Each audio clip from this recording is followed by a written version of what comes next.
questions to ask, right? I campaign with the confidence rising. I told WDF don't switch, good times are coming on infinity diving. Fan cams, reactions, watch alongs to the pride of London thriving. The Eagles of South they flying. Keep your eyes on us, we ain't hiding.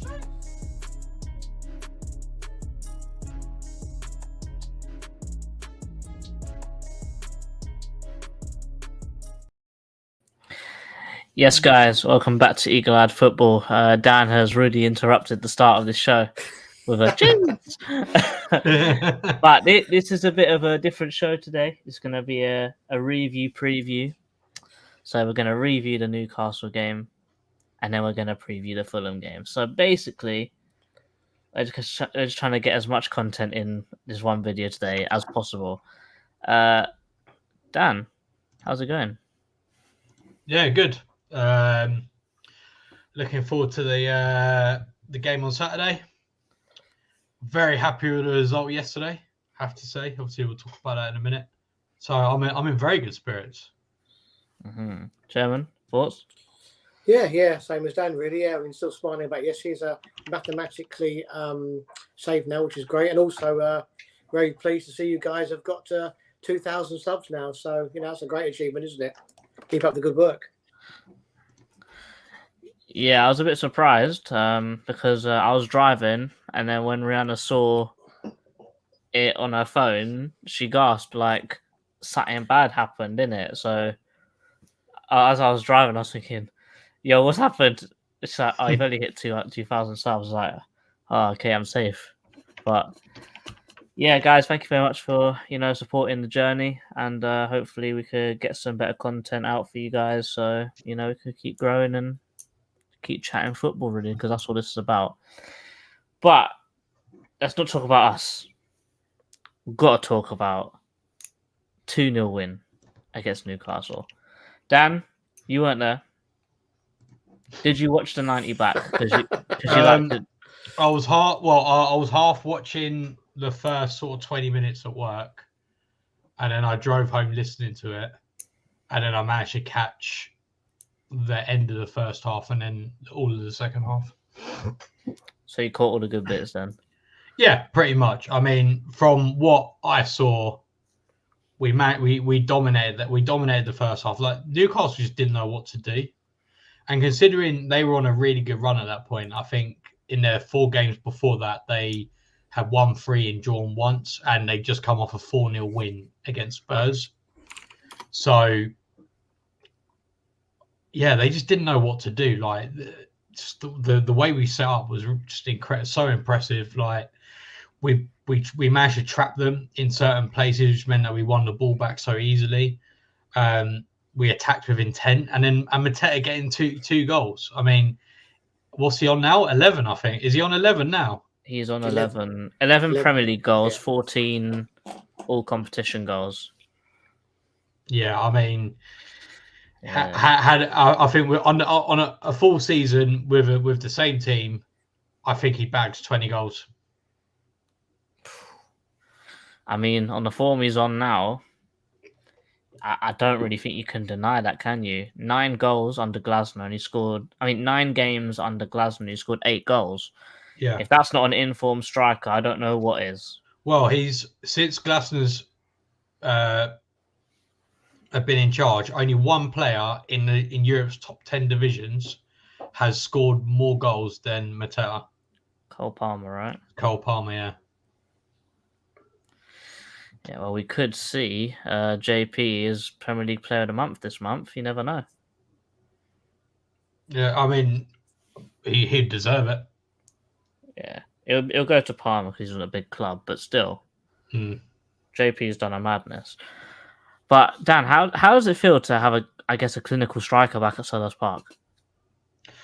I think, you know what? I don't even think it's necessarily. I mean, I'll be the first to admit I wrote off Mateta. I've said many times, like, yeah, I had to fill out the apology form on Twitter.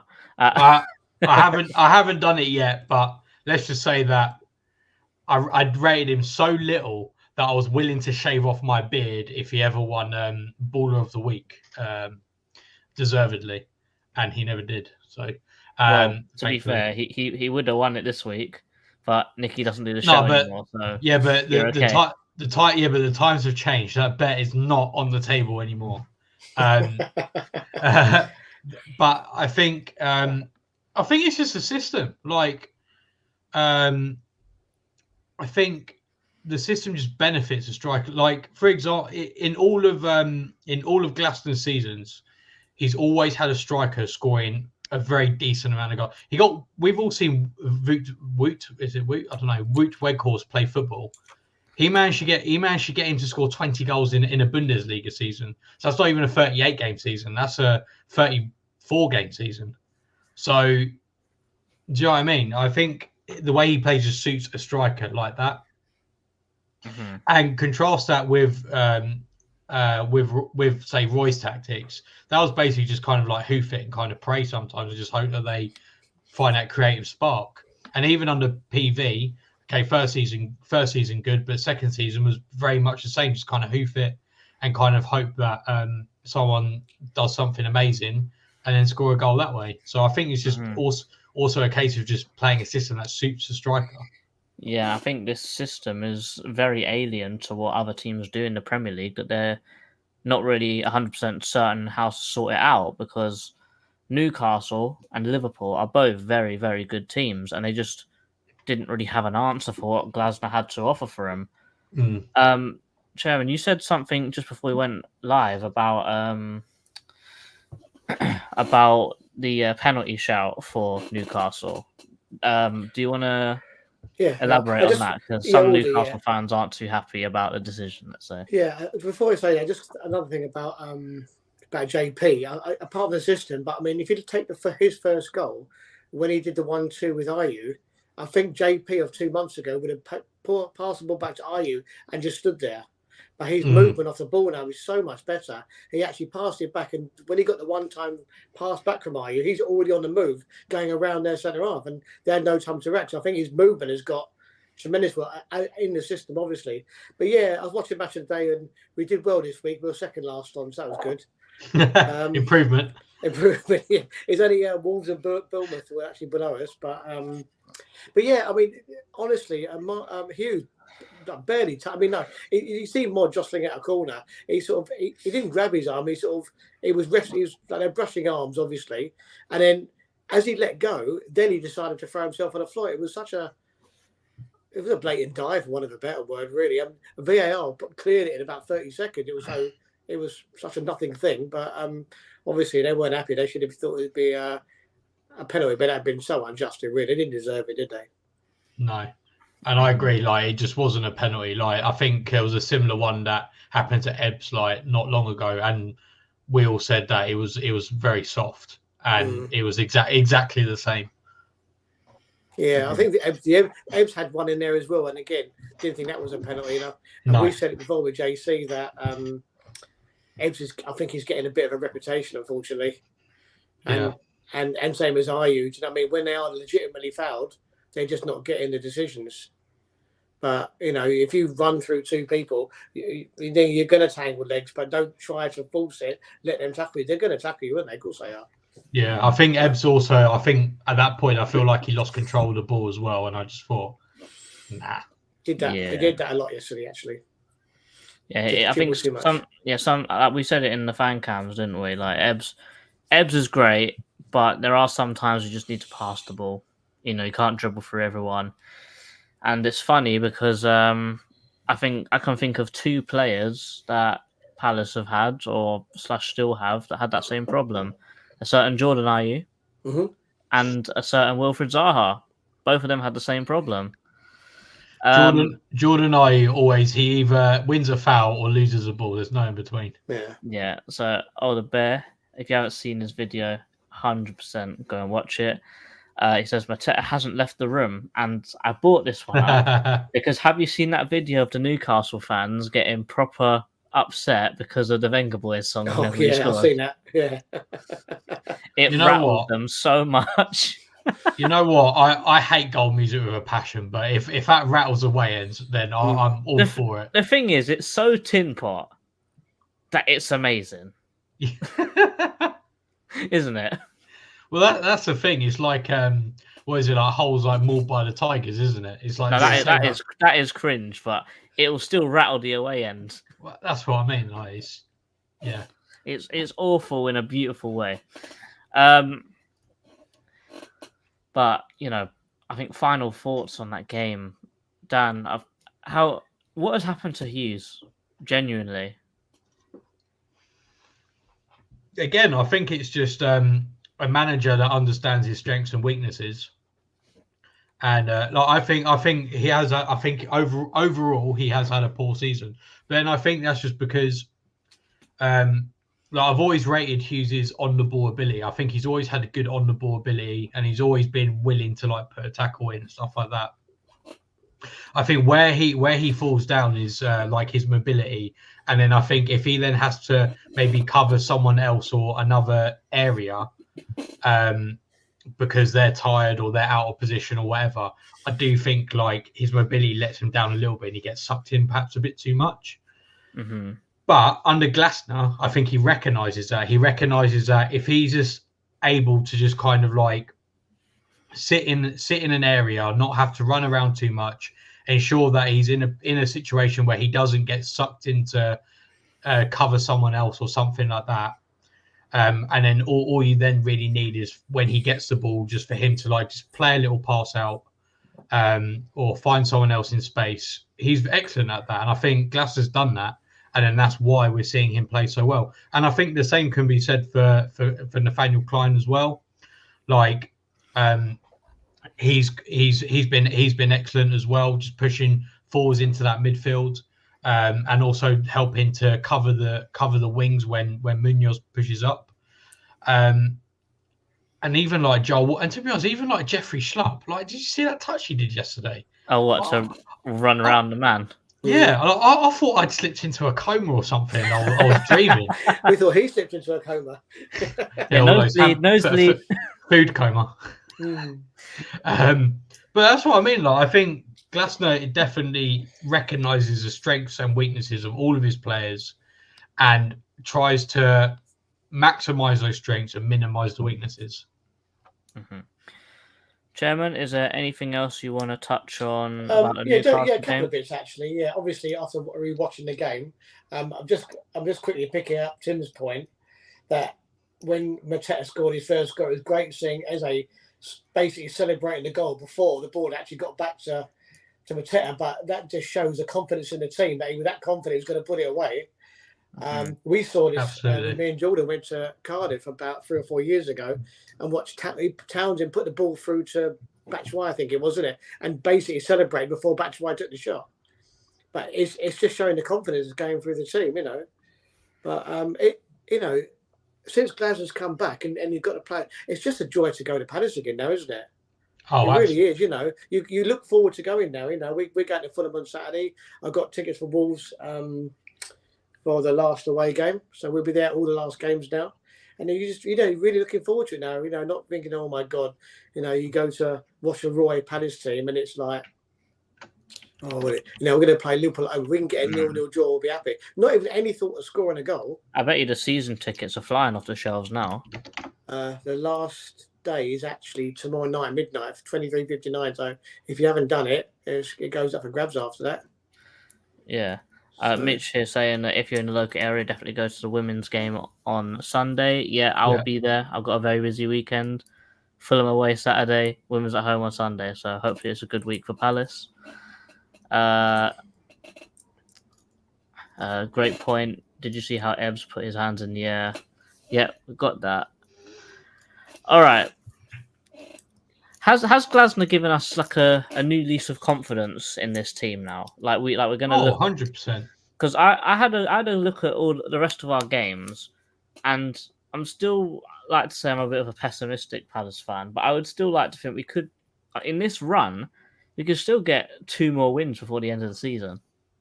Honestly, I think I think we could get 3. Honestly, I look at that. I see Wolves who are on the beach. I think they've only won 1 game in 8. Fulham as well, I think, are on the beach. A Fulham fan replied to me earlier on Twitter saying that. Although I do think that their home record is very good, so that is a thing. I think we'll beat Man United at home. Man United's away record is terrible. Did you watch the game yesterday, Dan? I didn't. No, I didn't watch. Oh my God, that was so bad. Sheffield United, Man United was so bad. They luckily won 4-2, but my God. But that's another thing. They're playing that at home and they're struggling against Sheffield United. Do you know what I mean? And then I think Villa will be a very tough game because I think they'll be trying to get Champions League. But I don't see why we couldn't win why we couldn't win 3 of them. To be honest with you. So that and I think for me yesterday, I would have before the game I would have bitten your hand off for a draw yesterday, but just because I thought we had pretty much everything going against us. Obviously, Lerma was still injured, but not only that, like we'd only had 3 days rest, whereas they'd had about 10. Newcastle were also in a very good vein of form as well. Won 3, drawn 1 in their previous 4 before that, beating the Spurs 4-0, and for me, that was like all the things going against us, and yet we still won very convincingly, got a clean sheet as well. And when I see that, now my confidence in beating pretty much anyone, or at least giving anyone a good game, is way, way, way higher than it was even like 24 hours ago. Yeah, and also considering that because we rested Elise in the Newcastle game, now that he'll most likely start with Eze against Fulham, so we'll actually have an even stronger 11 going into this game. Chairman, how do you think that's going to fare up against Fulham? You know what Dan said, I totally agree with. And I was looking at Fulham's record, and mid-March, I think it was, they beat Spurs at home 3-0, and I think they knew then they were virtually safe by that point. And then they drew Sheffield 3-3 with Sheffield United after they actually scored 2 goals in the last couple of minutes, were 3-1 down. Lost to Newcastle, beat a very poor West Ham side, then lost to Liverpool at home. So yeah, they've got 1 win in 5. I think they can't go up, they can't go down. I think they're thinking, well, the ones who are going to the Euros probably not going to put their foot in, are they? It's just like going for the motions at the moment. But what I was quite surprised to see was Fulham have actually lost more games than Palace this year, which is interesting, isn't it? They've lost 16 and we've lost 15. So they're a bit like Newcastle. They win or they lose. They don't really draw. So. Mm-hmm. The thing is with Fulham though is that we've seen it more lately, but they seem to be a team where they score a lot, but they also concede a lot as well. Yeah, that's true. But going back to the last little point as well, I totally agree with Dan. I think we've got a great chance of Fulham. I think we've got a fabulous chance of beating Man United. The way they're playing is so hot and cold, isn't they? If you took Bruno Fernandes out of their team, they ain't got a team, have they? He literally is carrying them. Wolves, again, on the beach. And Villa probably still going to be in the Champions League hunt by the time we play, which will be a tough game. Yeah. Realistically, for the last 3 games, you would have said we'd have got 9 points and kept 2 clean sheets. We scored 5, 6, 8 goals here. So everything's possible, isn't it? The way we're playing, they're so confident. And the other thing, we've only got 1 game a week now, haven't we? So there's no midweek games now. So players will all have a good rest. And obviously, they all want to be a part of Glasner's plans next year. I said they're still going to be trying. Definitely. Yeah. KDB scored for City, by the way. Excellent. Brilliant. But with Glasner, obviously we have spoken about the differences between him and Roy many times already. But certain things that he's just saying in his press conferences just seem to give me a lot more confidence and a lot more hope that he's just so clear of what Hodgson was as a manager. Like when Henderson had his clanger the other day, he said that, what you want to do is you want to go and scream at him. But when someone's down, that's the worst thing to do. He just says you just got to talk to him, build him up. And even though his kicking's still awful, he still had an okay game. When he needed to save, when he needed to kick, he did. He kept the ball out the net. So a clean sheet for him. That's a good performance, especially coming off of what's just happened to him. That's got to do wonders for his confidence, and having a manager to believe in you, which is probably what's helping all the other players try harder and play better. I think he even said that he wants the players to be addicted to this winning feeling, and as a Palace fan, we've never heard a manager say something like that forever. Like, Dan, having someone talk like that about your players and the club, like, how does it make you feel as a fan?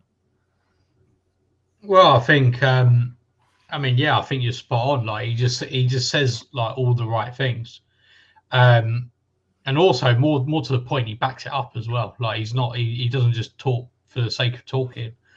I think what impressed me the other day as well was in relation to Rob Holding, when he said that he brought him back too early, and I thought that's so different to what we had earlier on in the season, where it was like, oh, blame the medical staff, because what Glasner's done there in regards to Rob Holding is effectively taken the pressure off Rob Holding and said, you know, it's not his fault, it's my fault. So he's basically taken the responsibility there and taken the pressure, which they say is very different to what we had earlier in the season, like with Elise and stuff. And also just like the way he like talk, like the way he talks about like what he, like, I think after the game yesterday he said like, oh, what do you think about what do you think about going into Fulham? Is like, we're going to make it 4 wins in 4. Like, do you know what I mean? Like, it's just so like it's just so opposite to like pretty much the only time for me it really feels like is like maybe like Vieira's first season, and like that's about it. Before that, I don't think so, and certainly not since then. Well, let's make that comparison then. In Vieira's first season, did we ever play as good as we're playing now under Vieira? I think so. I mean, I think there were certainly points, but also you got to remember Vieira did have a better available team then. So, I think at points definitely, like for example, winning 2-0 away at City, and to be honest, deserving to win that game as well was pretty impressive, I thought. Or when we beat Wolves, I think 2-0. I thought that was just a very, very just like clean performance against like a decent side as well. Because we were there, we battered them. Yeah, and that's what I mean. Especially. And when you're battering a team who I think that season they finished mid-table, when you're battering a mid-table team like that, you know, to me that's a joke. That puts you a level above.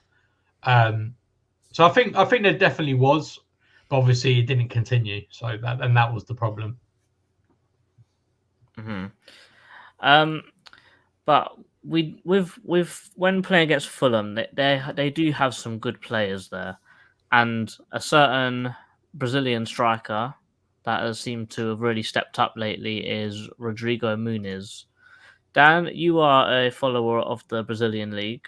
Do you think that he would? Do you think when he transferred to Fulham, do you think he was gonna do as well as he's done? I mean, to be honest, I didn't follow the league when he transferred over, because I think he left Flamengo in like 2020 or 2019. So I looked at it the other day and I didn't actually realize he played. But I mean, as a blanket statement, anyone who transfers from one place to another, like, they always takes a while to adjust. And like, having watched some of the games back now, like he's got some really good movement and like some really good hold up play. And he's certainly a player who I think would be on like perhaps some other teams' radars, to be honest. Because I think he's definitely got some really good traits about him. Mm-hmm. Another Fulham player that everyone seems to hype about, who has been playing loads, but he's just really been under the radar a lot lately, is Paulinho. What's happened to him lately? Was he not supposed to go to Liverpool last year? Or something like that, wasn't he? He was meant to go in January, I think. He didn't actually go, but I think he's that sort of holding midfield player that does a great job. A bit like Decore, you know. If you talk to any Palace fans, we will rave about Decore when he's playing, but you talk to another fan, they don't know what we're talking about, but they don't see it like we see it. And I think Paulinho is a bit like with Fulham, isn't it? Other teams look and go, well, yeah, he's a good player, but Fulham say he's like essential to what they do. So. Mm-hmm.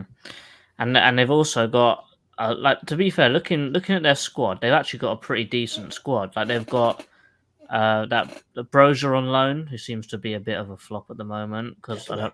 he's not getting any game time, is he? And the people who they brought Brozier in to get goals to replace, they've all stepped up and kicked him out, even though he's just transferred in.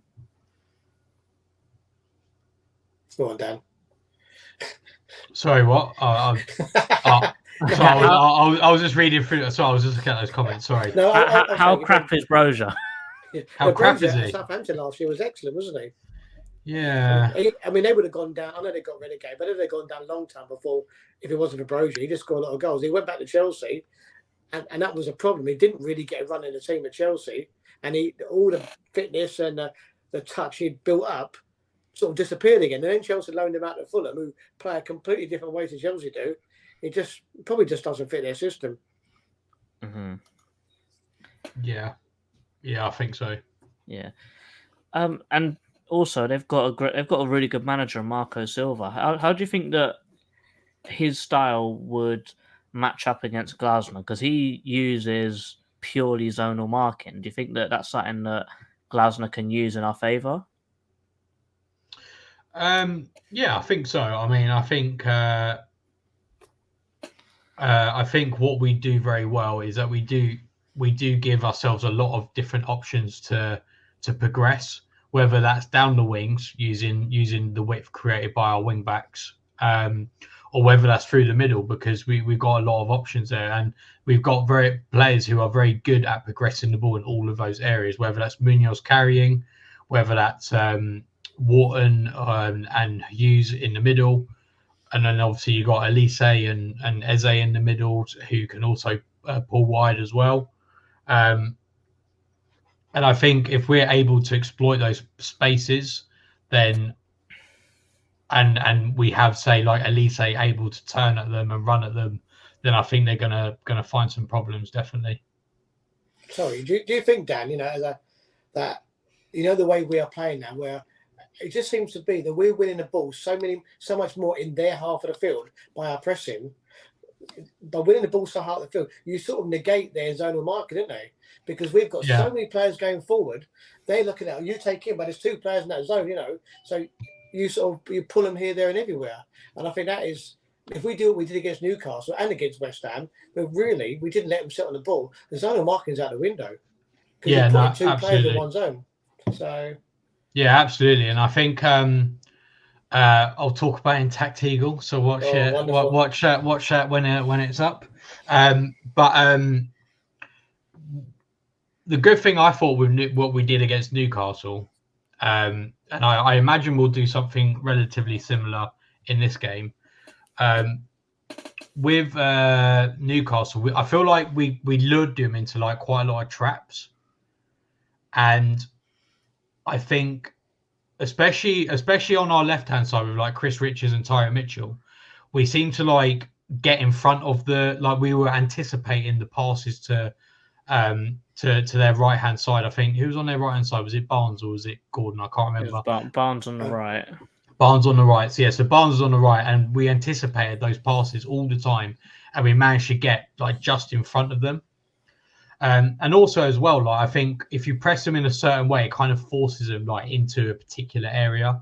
And when you anticipate that, you can like jump on them like with more than one player, and then that's how I think we're able to win the ball so high, because we're intelligent with our pressing, as well as willing as well. Obviously, we cut out so many. I don't know what the stats were, but we cut out so many through balls, didn't we, and passes from Newcastle, trying to pass over when just somebody sticks a leg out and then we're away again, aren't we? Yeah, it was great to watch. 2-0 exactly. City called the Thunder, by the way. Yeah, Phil Foden. Excellent. Dream team.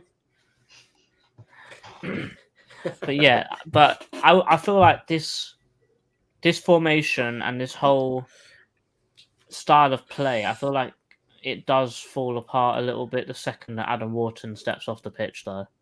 Because when Gyro comes on the pitch, granted he's done all right the last few times he's come on to see out the game, but when Adam Wharton steps off that pitch, the team just doesn't seem to tick as it did. I think that's just like effectively we've got such little depth in that sense. I think we're just kind of shoehorning a player into a role that maybe they don't necessarily suit. Because I mean, I look at Hughes, for example. Like, it wasn't that long ago we would have all said get rid of him in the summer, and then now he's playing excellently. So I think, and also I think when Wharton comes off the pitch, like, I mean, let's be honest, Wharton for me is probably one of the best young midfielders in the world. Like, that's how much I rate him. So obviously when he comes off the pitch, like, I think you're inevitably going to get that drop off. Of course. Although if we did have, say, Lerma to bring on, then that would make life a lot easier. Yeah, like if you had a Lerma to bring on, if you had a Decore to bring on, then it'll be a different story, wouldn't it? No, exactly. I don't think Glasner fancies Ozo so much, does he? Who's probably a natural replacement. I think Ozo's not as good on the ball as he would like him to be. That's my thinking. Because I think Ozo's good defensively, but I think if you ask him to do the stuff that Wharton does, like or even Hughes does, I don't think he'd be able to do it. Yeah, I think if you're trying to see out like a 1-0 win and you're really under the cosh, I think you might see an Ozo come on because he's got a lot of energy. He'll get stuck in the tackle and he won't really be asked to do that much passing, will he? He'll just sort of grab the ball and kick it out front and hope for the best. We've got a lot of comments coming in, guys. Thank you for commenting. Tim is saying, consider that with Glasner, we are quite literally 30 seconds away from 5 wins and 16 points for +5 goal difference is crazy. Man U is a very tricky opponent. Spiritual says that because we rested Elise against Newcastle, could we rest Eze against Fulham? Think so? Or I'm not sure because I think that our next game is literally another week away, isn't it? Yeah. I also think the main reason for Elise was also because obviously of his injuries this season, whereas Ebbs has been back for a while now. Yeah. Fulham's form's been terrible earlier in the season, but they've come together a little bit now. I was watching a Newcastle game with so much confidence. Ollie Glasner better than Adi Hutter. Isn't he? I think he's gotten Monaco into the Europa League, hasn't he? Yeah, I think so. He's done all right. 4th or 5th, aren't they? Yeah, they're currently. Oh no, 2nd. Wow. Oh, Adi Hutter's doing well. So maybe for the moment you might have to put those signs the other way around, mate. Need to stay focused. They're going to come out firing. Mateta's gone from being the first man I wanted out to being the focal point of this team, and it's all down to Glasner. I'm not sure it's a fair comparison. Under Vieira, we were still running through 1 or 2 players instead of the whole team playing football.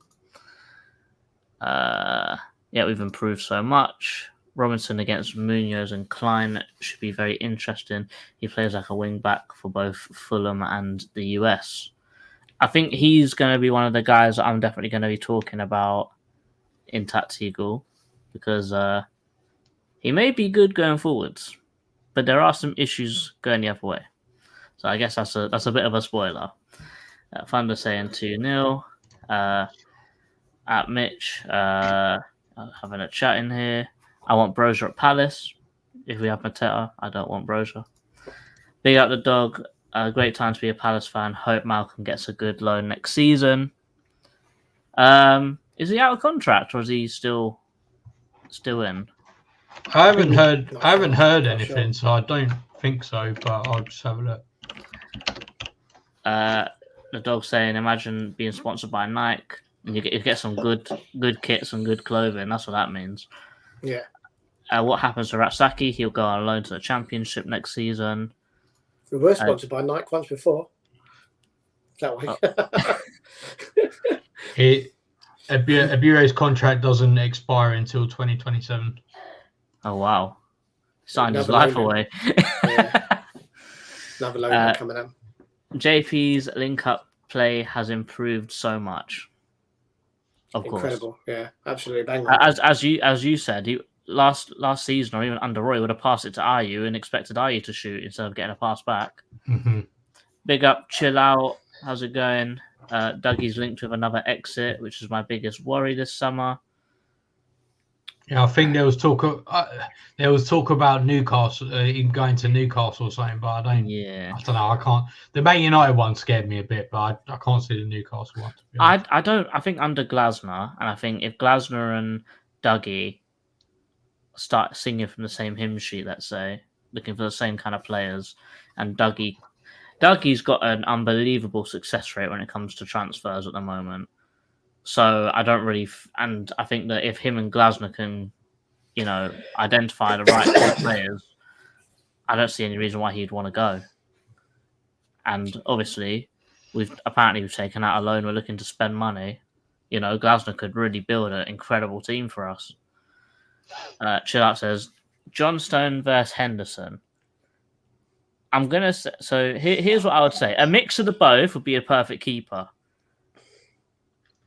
However, I'd go John Stone overall. Kicking so much better, isn't it, Johnson's?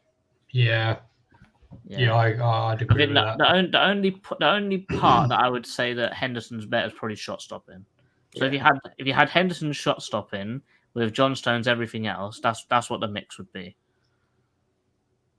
Yeah, I agree with that. Still 18. He's got a lot of time to improve. Decore and Wharton partnership next season.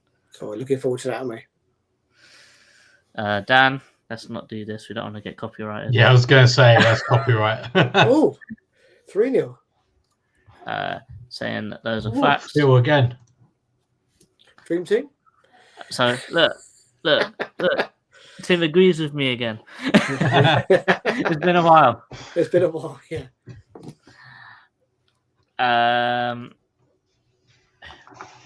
Who's ahead of Ratsaki, Jeffrey, and Ayew? He's miles better. I think for the Premier League, I think Jez has had a few appearances in the Premier League, but he's never really done too much. I think he definitely needs a championship loan before he can start playing regularly in the Prem.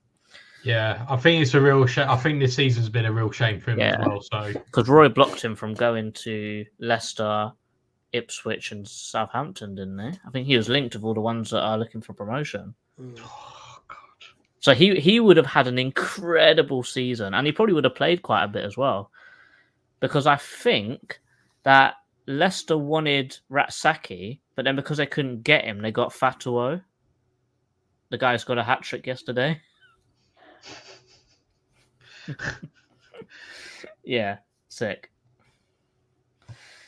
Last one before we move on. Good success rate, but has not been on with Malcolm and Luke.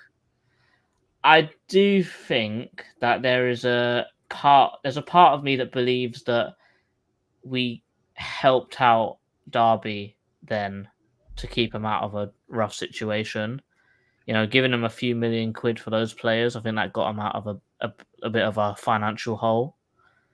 Because we've been there before, and it's heartbreaking to be in that situation they were in. So I feel like it was a little bit of, we're going to help you out here.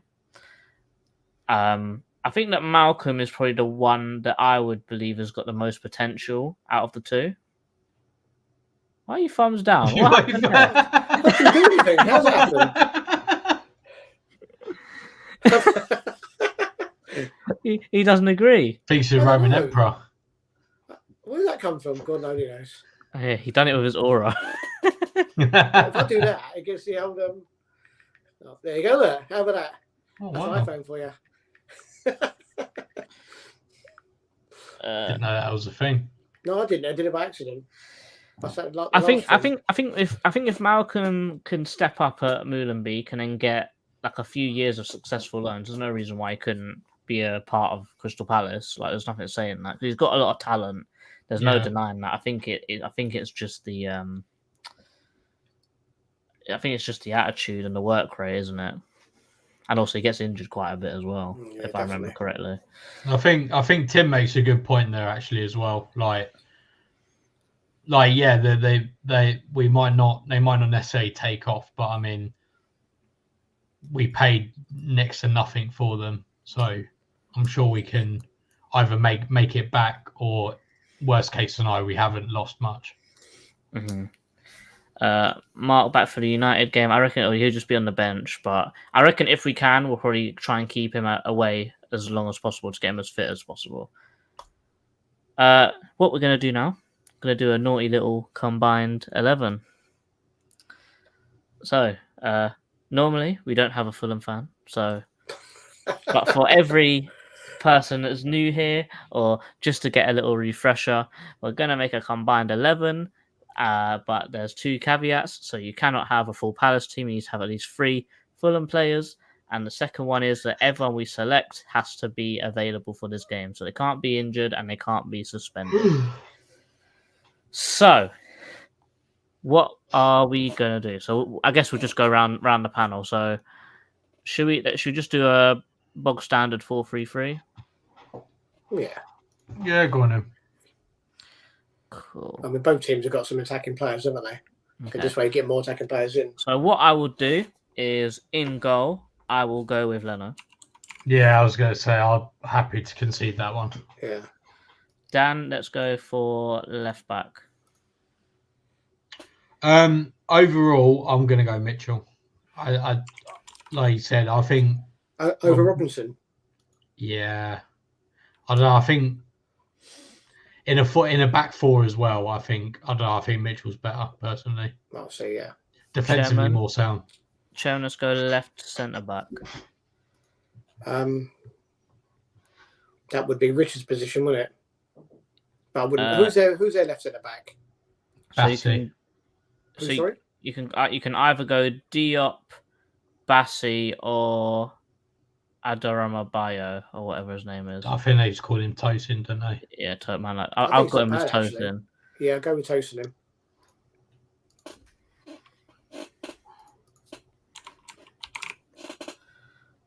Yeah. I will go Anderson. Dan, Mitchell. I mean, not Mitchell. Munoz, Tete, or Castagna. Well, Castagna's been their more thingy one, but I don't really rate Castagna that much, to be honest.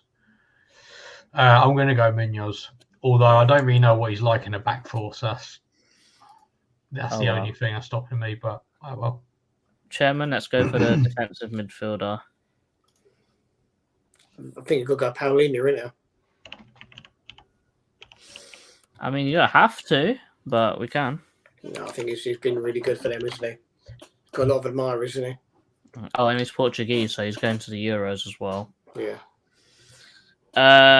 In the midfield, who do I want to go with? I think I'll go for the easy one in Wharton. Dan, who's the other midfielder you're going with?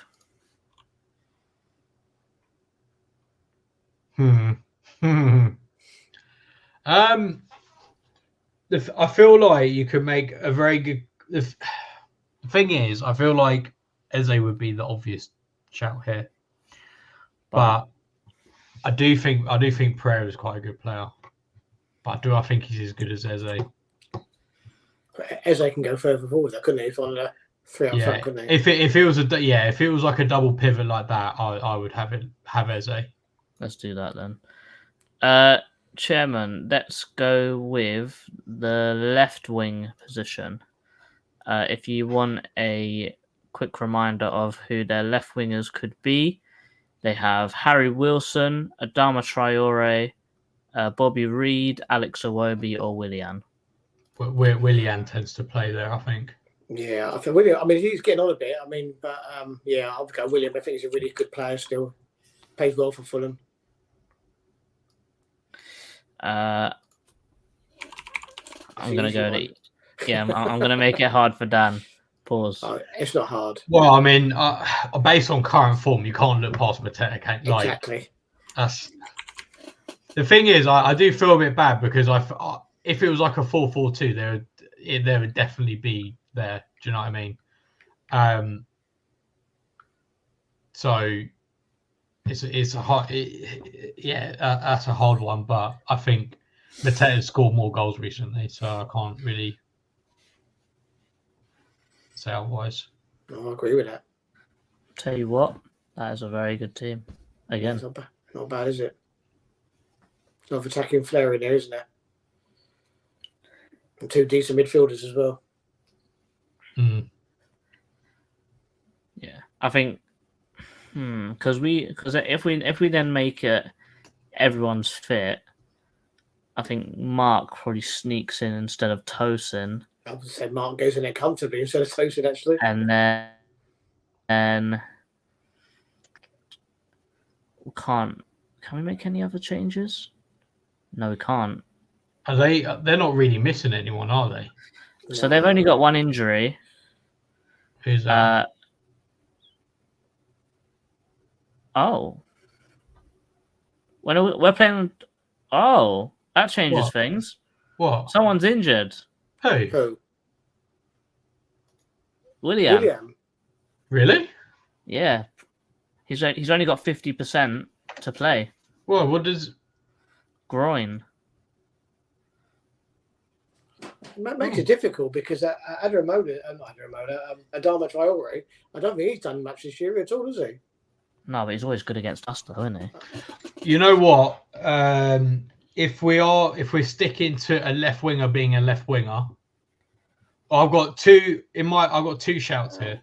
The first one is you put Iwobi there because I think Iwobi's actually quite decent winger, at least from what I've watched back anyway. Or I'm happy to put Eze there as like a winger, and then put Pereira in the 10. I would rather that. I would like option B personally. And our front three at the moment is looking unstoppable, doesn't it?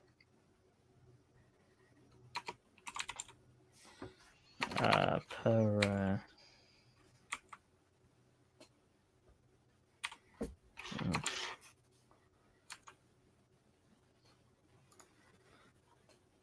And then like this, and then we can move these guys to more 10s. There you go. How about that? I thought that's a nice team. That is a good team.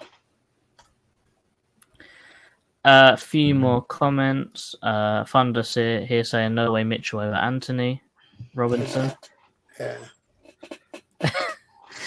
I mean, to be fair, I think I would take Mitchell over Anthony at Man United. No, he'd be a better winger. True. Robinson's a very good player, actually, isn't he? Can't deny but Tim that. disagrees. He said that he'd take Mitchell. Adramola is in the starting lineup again. He's doing really well at Real League, isn't he? How much do you think Mateta is now? 100 million.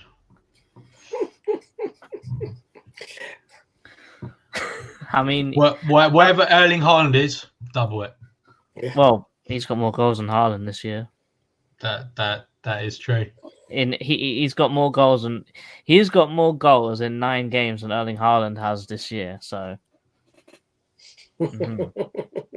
uncomfortable conversations need to be had. He has been injured, Haaland, though, isn't he? Yeah, it doesn't matter. Oh, okay. Well, he's had Hodgson for a whole season, so I think that's the same thing, no? Let the agenda. That's what They I'm said saying. on Match of the Day actually yesterday. Who bought Mateta? Was it Vieira? That was Hodgson. Hodgson. I think under the first Hodgson ran, I think I can't remember exactly what it was. But you look watch Match of the Day too.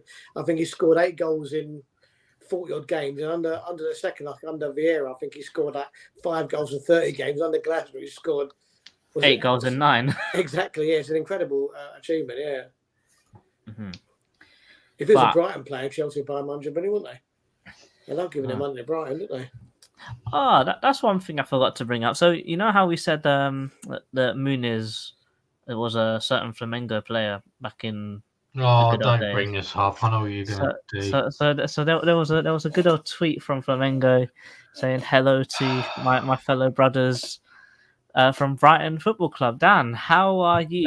They didn't say that. Hang on. Let's hang on a minute. Hang on a minute. Agendas are agending. They Dan, didn't say that. how All does they it did feel? was take a picture of a seagull, and they just added Brighton and said hello. How does it feel that your Brazilian club, which is thousands of miles away from England, which you support happily, has now had conversations or contact with the one team that you dislike in England? How's it feel, Dan?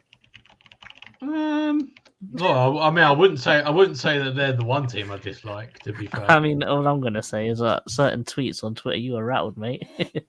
I was rattled. But do you know what it is? It's probably the fact that because they're playing where it's the game against Botafogo on Saturday, I think. On Saturday, and obviously Botafogo Palace, and also there's been quite a lot of let's say controversy at the moment with John Textor because and the skateboard.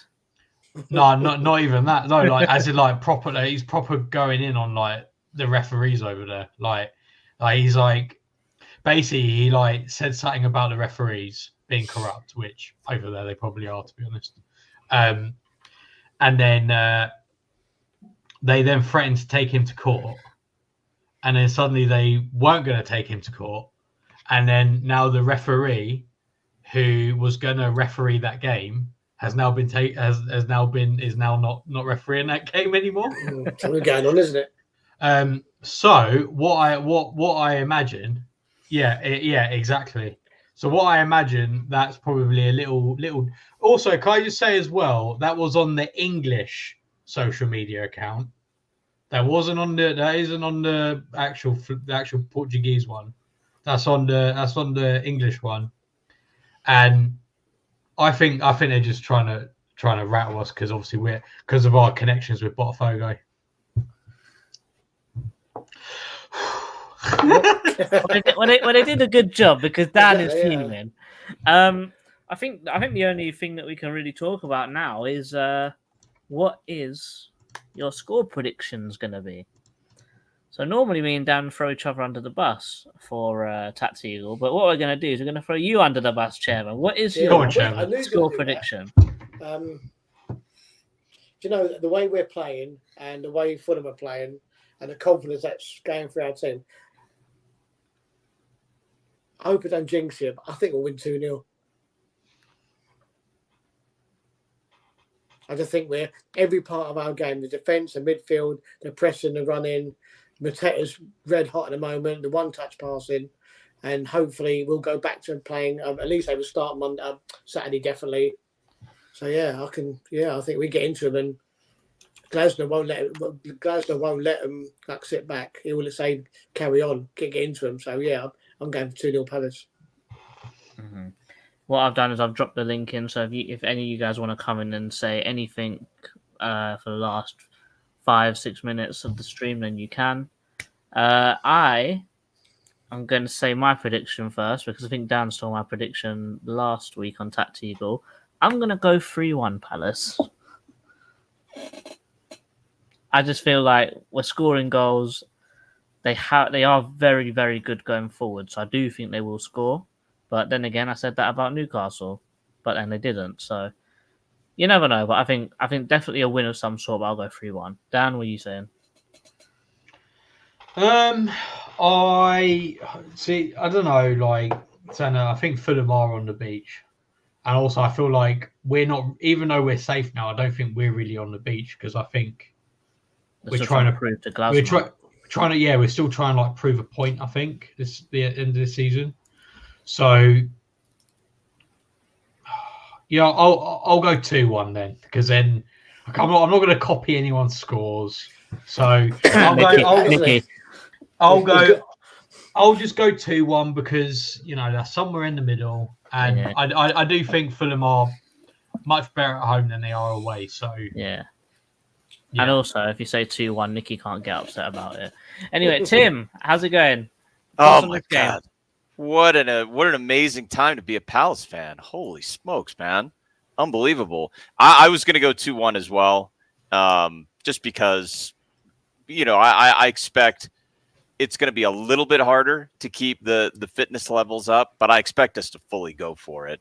We're playing beautiful football. I have so I think I've said this before, that we have a group here in the U.S. and most of the other supporters of the English football teams are the biggest teams, Liverpool, Chelsea, all of them. But I do have a Newcastle supporting friend who flew out for that game. Whoops. I mean, that was so I wrote him and I said, like, I don't even know what to say.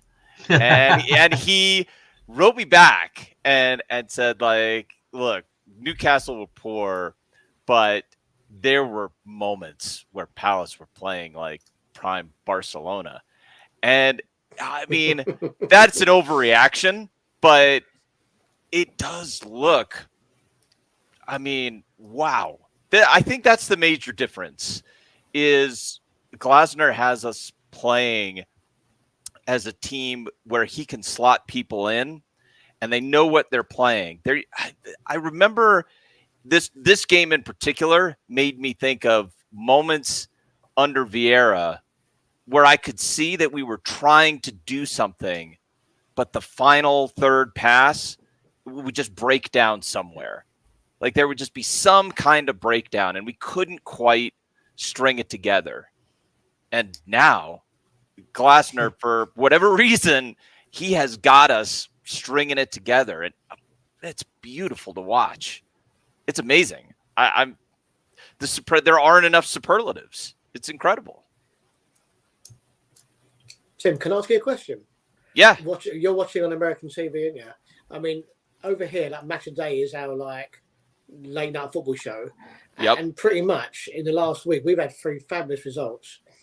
But when they show us on Match of the Day, the summarisers basically talk about how bad the opposition were, not how good Palace were.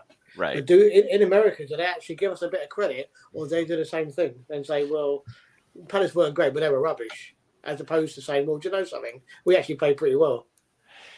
You're assuming that we actually get mentioned. Well, yeah, exactly. And that's very rare. So when it happens, it usually happens on the broadcaster. It'll happen on NBC. It's almost never that it happens on the big review show, which would be like ESPN, ESPN FC. And we only get on ESPN FC. Like we'll get on ESPN FC when we're playing, Man United on Monday Night Football. But that will be if we smash them, which I hope that we do. And I agree. I think they're terrible. I also think the way that Man United plays, where they leave so much space in the midfield, that is so juicy that I can't wait for the tactical for that one, because I feel like there's going to be so much space in the middle that is tailor-made for Adam Wharton. He's going to have a field day in that game. Or, I mean, maybe I'm reading it wrong, but I feel like if we smash them, it'll come on ESPN, and then it'll be Craig Burley, Stevie Nichols bemoaning about how horrible this Man United team is. And we'll get it. Oh, but Palace, let's give Palace some credit. They were brilliant. But it'll be like that. It'll basically be the same match of the day crap. But on NBC, to be fair, like in those matches right after, it's usually like Robbie Earle and Robbie Mustoe. They will say, and Mustoe in particular says, like, this is a different Palace team. Glasner has got them playing. Like, I mean, you could see what a difference. Basically, what we as fans have been saying, you could see what a difference it makes to have a manager with ideas. They're taking it on board and they are playing brilliantly. But that's rare. You just don't get it that much, to be honest. And you know what? I'm okay with that, because my fear is that if we win this match, I don't see how Glasner doesn't get Premier League Manager of the Month. I kind of hope it's Deitch because of the result yesterday, or anybody other than Glasner. I don't want anybody sniffing around him. Leave him alone. We need him for years. I totally agree with you. Yeah, no, I agree. Yeah. And if it's true that he has that that Bayern Munich clause in there, I know. then Although Ralph Rangnick is apparently interviewing for the Bayern Munich job for reasons that are why? I don't understand that, but hey, anybody but Glasner, just leave him alone. He's got a real future in South London. definitely. Tim, before we wrap up, Yep. I've already asked you for your score prediction, haven't I? I think you did. I gave you 2-1 just Yeah. because I feel like maybe I like Elise being as rested as he is coming on. So there's a real chance that we could smash him, but I wouldn't be surprised if we get a little bit leggy. Maybe Eddie starts instead of JP. 2-1. Cool. Guys, thank you very, very much for watching. This is the Newcastle reaction and the Fulham preview sort of all smashed into one. We will have the Tact Eagle out for you guys at 8 o'clock UK time on Friday for the upcoming game. Hopefully the vlog will be out the same night, and hopefully have another vlog out the same night for the women's game. So hopefully we can see a trophy being lifted at Sellers Park. Beautiful. Amazing. But guys, thank you very much for watching, and as always, up the palace. Up Up the Palace. Palace. Eagles! Eagles!